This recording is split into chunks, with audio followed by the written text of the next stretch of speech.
Hello everybody, Calamity here with another video on the Feast of Pursuit event that's currently happening right now in Genshin.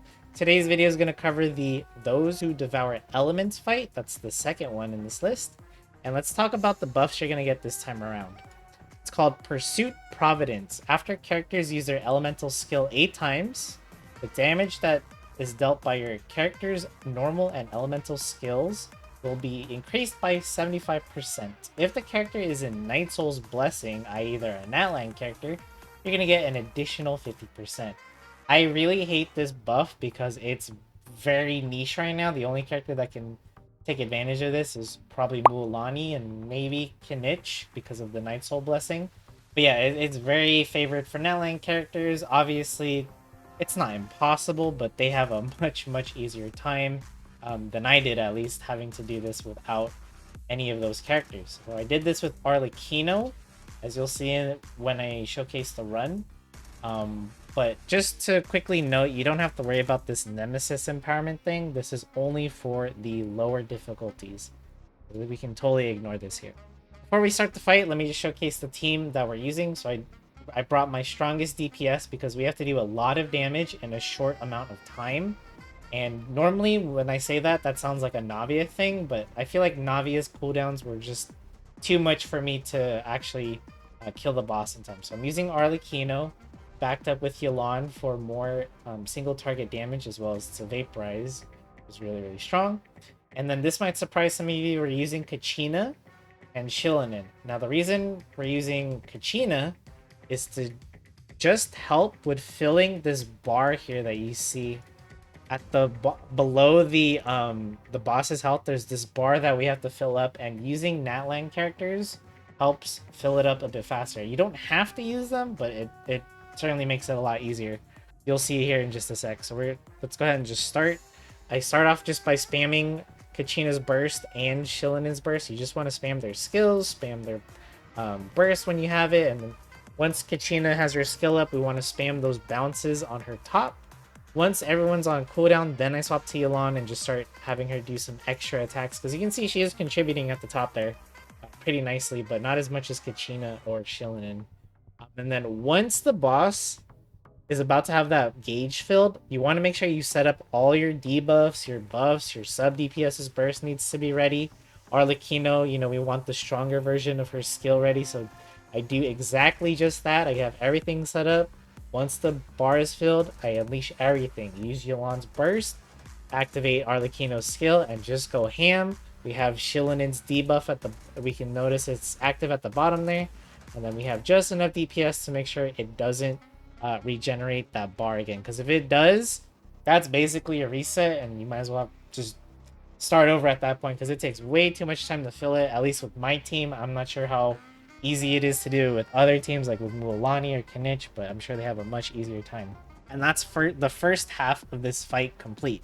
So now you're gonna have to fight this mech from Fontaine. Very easy to dodge its attacks. Again, it's not the fight that's really hard, it's the time constraints that's really hard. So we just do the exact same thing. Nothing really changes here. We're just spamming bursts, we're spamming skills just to fill up that bar. Kachina is also going to help out a lot here. You can dodge this beam easily, or you can be dumb like me and just walk in front of it. But you can see it. I walked right in front of it with Kachina, and we didn't die or anything. It didn't do that much damage to like one-shot her. So we're fine. We're just spamming skills again. I want to save Yelan's burst here. I don't want to waste it because I want to make sure we have everything ready for the to take down the boss in one cycle, basically. There you go again with Kachina's elemental skill. She's just chunking up that that bar, making it go really fast, and just spamming until it's filled once more. Again, most of the attacks are just, you can ignore them. Right about here, we want to make sure everything is ready, as we're really close to filling up that bar. We have to kill the boss in one rotation. If he gets this bar back, it is over for me. So right here, everything is activated. We're doing a ton of damage. Arlecchino is ripping this boss apart, and we just beat it with just a few seconds. He was literally about to get that shield of his back, and that is the run in T16. Again, just like the last video, if you watched it, That might have looked really easy, but it did take me a couple tries to figure out a decent strat and getting the rotations just right. Because again, if you mess up and it's not dead, you gotta reset. It's just not enough time in this difficulty mode to do it again. All right, here's the team that we use, starting with Arlecchino. She does have a signature weapon. Again, the goal with this team is to get as much damage to Arlecchino as possible because I needed to do a ton of damage in a short amount of time. So yes, she does have her signature weapon. She is using the Fragment of Harmonic Whimsy set, built as a DPS, of course. So if you want to look at the substats, you got lots of crit damage, crit rate, a little bit of energy recharge, attack percentage sands, pyro damage goblet, and a crit rate circlet. She is at C0. Obviously, if you have more constellation, she'll do way more damage, and her talents are 10, 10, and 9. Next up is Shilonin. I just built her recently, and she does have her signature weapon as well, the Peak Patrol Song. Again, she is here to debuff the enemy, also fill that gauge, but also buff Arlecchino as well. She is using the Scroll of the Hero of Cinder City just to provide even more buffs. She is at C0, but if you did get her at C2, we all know how broken that constellation is, right? And her talents are 8, 10, and 8. Next up is Mualani. She has her signature weapon as well. You're starting to see how cracked this team was, just so I could barely make this difficulty challenge. She is using an Emblem of Severed Fate, you know, mainly focusing on HP, energy recharge, and some crit rate and crit damage where we could. Got the HP Sands, Hydro Damage Goblet, crit damage Circlet. It's all good. Constellation 1. So she does have an extra usage of her elemental skill. I mainly pulled this for exploration reasons, but it does help a lot in combat as well. Talents are 8, 10, and 10. And last but certainly not least is Kachina, the only free-to-play friendly character on this team.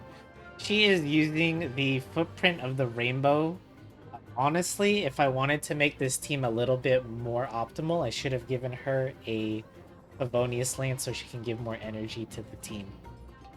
Because this was doing nothing. Remember, it's not about the damage that Kachina does, it's about the number of hits. It's like when you're breaking a shield. We only care about the amount of hits you're doing.